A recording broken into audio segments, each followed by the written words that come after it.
Hello hello everyone, hello. तो सब कैसे हैं? ठीक ठाक है जी।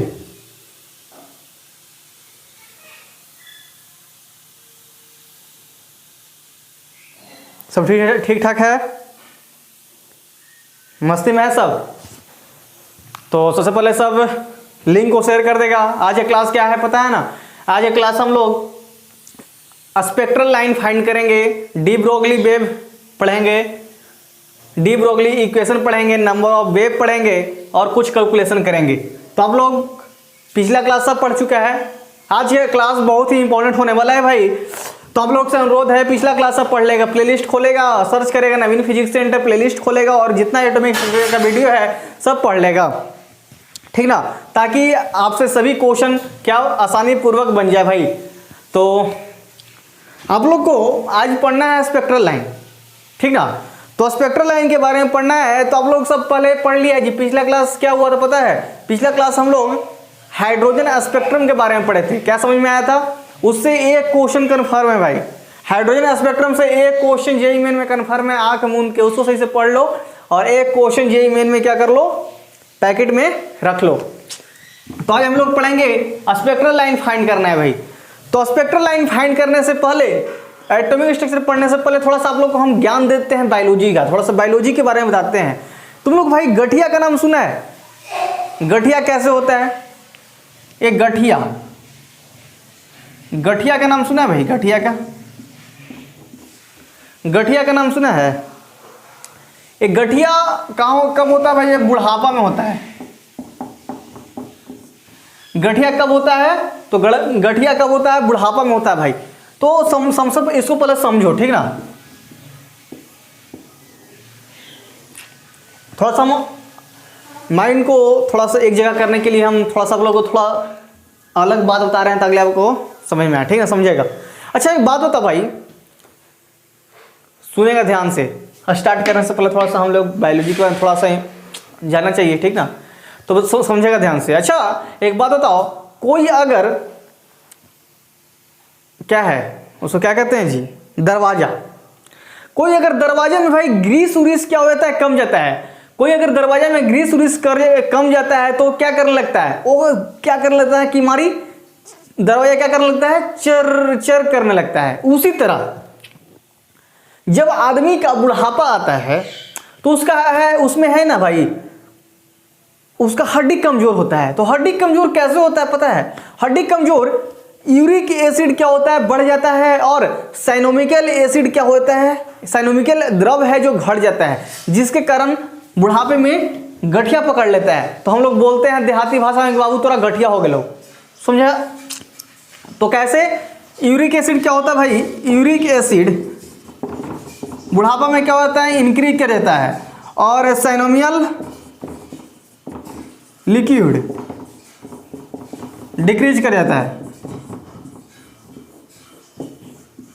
ठीक ना। ये बुढ़ापा में होता है। तो गठिया कैसे हुआ समझेगा ध्यान से। जब हम बुढ़ापा की ओर बढ़ते हैं तो उसमें क्या होता है भाई? यूरिक एसिड है जो भाई इंक्रीज कर जाता है और साइनोमियल द्रव है, साइनोमियल लिक्विड, वो डिक्रीज कर जाता है। तो उसका हड्डी है ना भाई जो कमजोर हो जाता है, जिसके कारण वो कमजोर, लचीलापन कमजोर हो जाता है। तो उसे हम लोग कुछ अलग ही अंदाज में बोलते हैं कि क्या हो गया बाबू तोरा गठिया हो गया, यानी कि गठिया हो जाता है। तो आप लोगों को थोड़ा सा अलग पार्ट समझ में आया गठिया क्या होता है, गठिया कैसे होता है? तो आप लोग समझ में आया, थोड़ा सा दिमाग में रखना चाहिए अलग अलग बात, ठीक ना भाई। सब चीज़ दिमाग में रखना चाहिए। अब हम लोग अपने चैप्टर के अनुसार स्पेक्ट्रल लाइन फाइंड करेंगे, उस पर जाते हैं। तो आप लोग समझ में आया गठिया बुढ़ापे में कैसे होता है? यूरिक एसिड इंक्रीज कर जाता है, साइनोमियल लिक्विड डिक्रीज कर जाता है, जिसके कारण हड्डी कमजोर हो जाता है। तो क्या करने लगता है? चर चर करने लगता है, मतलब कमजोर हो जाता है, जिसके कारण क्या होता है? गठिया हो जाता है बुढ़ापे में। समझ में आया? चलो दिमाग में रखना ये सब, ठीक ना। और सबसे पहले भाई सब लिंक को शेयर कर देगा, ठीक ना। और चैनल पर जो नया है सब सब्सक्राइब करेगा, ठीक। चलो आगे की ओर बढ़ते हैं। स्पेक्ट्रल लाइन के बारे में कोई जानता है जी? स्पेक्ट्रल लाइन क्या है? एनीबॉडी कोई जानता है स्पेक्ट्रल लाइन क्या है? What is spectral line? और स्पेक्ट्रल लाइन के बारे में कोई भी जानता है? अगर जानता है तो कमेंट बॉक्स में लिखेगा, चैट में लिखेगा। तो भाई सबसे पहले हम स्पेक्ट्रल लाइन फाइंड करने के लिए इसको हम दो केस में बांटते हैं। केस वर्ल्ड न्यूमेरिकल में सब काम आता है, ठीक ना, ये सब न्यूमेरिकल में काम आता है, चलते हम ये सब न्यूमेरिकल में काम आता है, पूछता है जेईई मेन में, चलते हम लोग करा रहे हैं इस पर जेईई मेन में भी क्वेश्चन पूछा है, ठीक ना भाई। तो ध्यान से समझिएगा। केस 1 में क्या है, जब कोई इलेक्ट्रॉन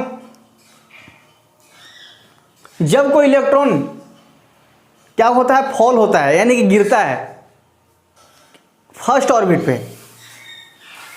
जब कोई इलेक्ट्रॉन nth ऑर्बिट से फर्स्ट ऑर्बिट पे गिरता है तो उसका नंबर ऑफ स्पेक्ट्रल लाइन क्या हो जाएगा, केस 1 में है। केस 1 में क्या लिखेगा, केस 1 में क्या लिखेगा भाई, जब कोई इलेक्ट्रॉन nth ऑर्बिट से फर्स्ट ऑर्बिट में गिरता है तो नंबर ऑफ स्पेक्ट्रल लाइन क्या हो जाएगा, व्हेन एन इलेक्ट्रॉन, जब कोई electron falls from the nth orbit, nth orbit से क्या करता है भाई, गिरता है, किस पे गिरता है, तो फर्स्ट ऑर्बिट पे गिरता है। केस 1 में क्या है, जब कोई इलेक्ट्रॉन nth ऑर्बिट से फर्स्ट ऑर्बिट पे इलेक्ट्रॉन गिरता है, कहां गिरता है, फर्स्ट ऑर्बिट पे, कहां से, nth ऑर्बिट से, अनंत ऑर्बिट से फर्स्ट ऑर्बिट पे गिरता है, तो उसका नंबर ऑफ स्पेक्ट्रल लाइन क्या हो जाएगा भाई, number of spectral line is equal to, formula क्या होता है भाई, number of spectral line is equal to formula होता है n इंटू n-1/2। ये फॉर्मूला होता है भाई नंबर ऑफ स्पेक्ट्रल लाइन, याद रखेगा। नंबर ऑफ स्पेक्ट्रल लाइन क्या होता है, केस 1 में क्या है, जब कोई इलेक्ट्रॉन को हम फॉल कराते हैं nth ऑर्बिट से फर्स्ट ऑर्बिट पे, nth ऑर्बिट से क्या करते हैं, फर्स्ट ऑर्बिट पे कोई इलेक्ट्रॉन को गिराते हैं, तो उसका नंबर ऑफ स्पेक्ट्रल लाइन क्या होता है, n इंटू n-1/2। ये सब क्वेश्चन में काम देगा, समझ में आया। इस पे एक हम आपको एक क्वेश्चन करवाते हैं, एक क्वेश्चन इस पे बनवाते हैं, ठीक ना, केस 1 से, इससे हम आपको एक क्वेश्चन बनवाते हैं, समझ में आया। जब कोई इलेक्ट्रॉन को nth ऑर्बिट से फर्स्ट ऑर्बिट पे गिराते हैं तो उसका नंबर ऑफ स्पेक्ट्रल लाइन क्या होता है, n इंटू n-1/2। समझ में आया भाई। एक क्वेश्चन लिखेगा, कैलकुलेट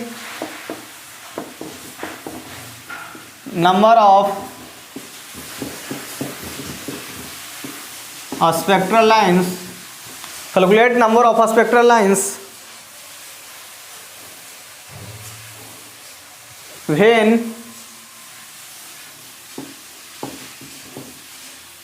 electron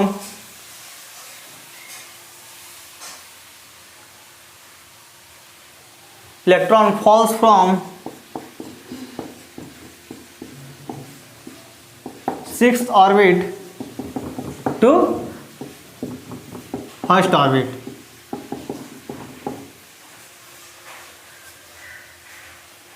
इसका नंबर ऑफ स्पेक्ट्रल लाइन निकलना है भाई। क्वेश्चन में क्या है कि सिक्स्थ ऑर्बिट से फर्स्ट ऑर्बिट, कहाँ गिरा भाई, फर्स्ट ऑर्बिट। ये देखना केस 1 में क्या था, कहीं से इलेक्ट्रॉन गिरे था, गिरना कहाँ गिरेगा, फर्स्ट ही ऑर्बिट पे गिरेगा, तो उसके लिए नंबर ऑफ स्पेक्ट्रल लाइन क्या हो जाएगा, formula n into n-1/2। Formula क्या हो जाएगा, number of spectral line is equal to n into n-1/2। n क्या है, ऑर्बिट नंबर, n क्या है भाई, ऑर्बिट नंबर, n क्या है, ऑर्बिट नंबर। तो ऑर्बिट नंबर n का वैल्यू कितना है, कहाँ से गिर रहा है, सिक्स ऑर्बिट से ना, n का वैल्यू क्या हो जाएगा, 6। तो n का वैल्यू लो 6 इंटू 6-1/2, 6 इंटू 6 में से 1 गया 5/2, 6-5 30/2 यानी कि 15। समझ में आया। नंबर ऑफ स्पेक्ट्रल लाइन, जब कोई इलेक्ट्रॉन को फॉल कराते हैं सिक्स ऑर्बिट से फर्स्ट ऑर्बिट पे, तो number of spectral line formula हो जाएगा n इंटू n-1/2, जहां n क्या है, ऑर्बिट नंबर, n क्या है, ऑर्बिट नंबर। तो कहां से गिरा रहे हैं, सिक्स ऑर्बिट से गिरा रहे हैं, तो n की जगह पर क्या कर लेंगे, 6 ले लेंगे। तो 6 इंटू 6-1/2, 6 इंटू 5/2, 6-25/2, 15। समझ में आया। अब सेकेंड केस लिखेगा, सेकंड केस लिखेगा, समझ में आया? पहला पे केस, दोनों केस लिखवा रहे हैं, याद रखेगा।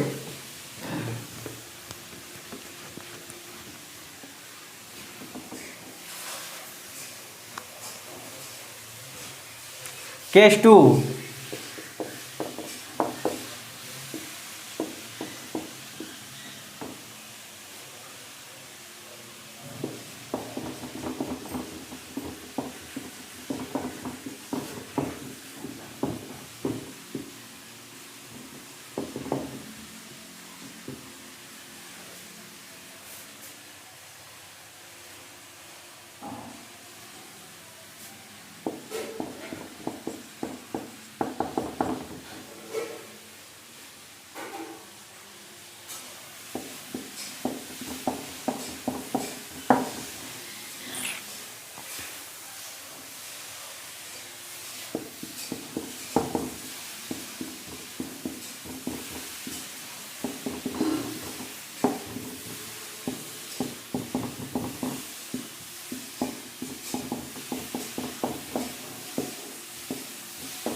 चलो भाई समझेगा। इसमें सेकंड केस में क्या है कि जब कोई इलेक्ट्रॉन को n2 ऑर्बिट से n1 ऑर्बिट पे गिरवाते हैं, उसमें क्या था कि nth ऑर्बिट से, अनंत कोई भी ऑर्बिट है उससे हम फर्स्ट ऑर्बिट पर ही गिराते थे, लेकिन इसमें क्या है कि n2 ऑर्बिट से n1 ऑर्बिट पे क्या कर रहे हैं, इलेक्ट्रॉन को फॉल करा रहे हैं, जहां n1 का वैल्यू हमेशा 1 से बड़ा लेना है भाई। n1 जो ऑर्बिट नंबर है उसको हमेशा 1 से बड़ा लेना है, तभी है हम नंबर ऑफ स्पेक्ट्रल लाइन का ये फार्मूला लगाएंगे। कब लगाएंगे? जब n2 ऑर्बिट से n1 ऑर्बिट पे जब कोई इलेक्ट्रॉन को गिरा रहे हैं तो number of spectral line is equal to formula हो जाएगा n2 minus n1 into n2 minus n1 plus 1 बटा 2। समझ में आया मेरी बात? समझ में आया? जब कोई इलेक्ट्रॉन को फॉल करा रहे हैं n2 orbit to n1 orbit, n2 orbit से n1 ऑर्बिट गिराते हैं, जब कोई इलेक्ट्रॉन को n1 का वैल्यू हमेशा 1 से बड़ा होना चाहिए, तो नंबर ऑफ स्पेक्ट्रल लाइन क्या हो जाएगा भाई? n2 minus n1 into n2 minus n1 plus 1 by 2। चलो इस पे एक क्वेश्चन करते हैं, समझ में आया? सेकंड केस, इस पे एक क्वेश्चन बनाओ।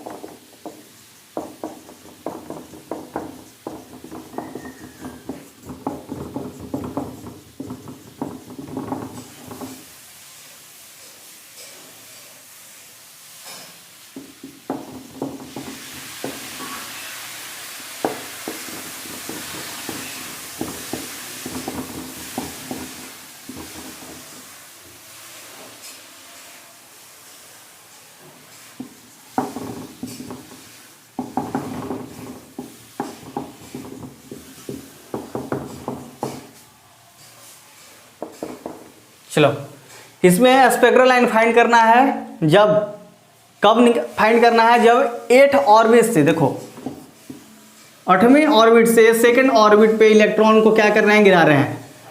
ये क्या है? n2 ऑर्बिट है ना भाई, ये क्या है? n1 orbit. n1 ऑर्बिट हमेशा 1 से बड़ा है, देखो तो 1 से बड़ा है ना 2। तो सेकंड वाला केस का फार्मूला यूज कर सकते हैं। तो number of spectral line is equal to formula क्या हो जाएगा भाई? Number of spectral lines is equal to formula हो जाएगा n2 minus n1 into n2 minus n1 plus 1 बटा 2। यूज करो, n2 का वैल्यू कितना है? 8 माइनस 2, 8 माइनस 2 प्लस 1 बटा 2 कितना हो जाएगा भाई? 6 गुना 8 में से 2 गया 6, 6 में से 1 जोड़ देंगे 7 बटा 2, 6 सत्ते 42 बाई 2, 6 सत्ते 42 बाई 2 यानी कि 21। 2 से कट जाएगा ना जी, तो आंसर आ जाएगा 21। समझ में आया?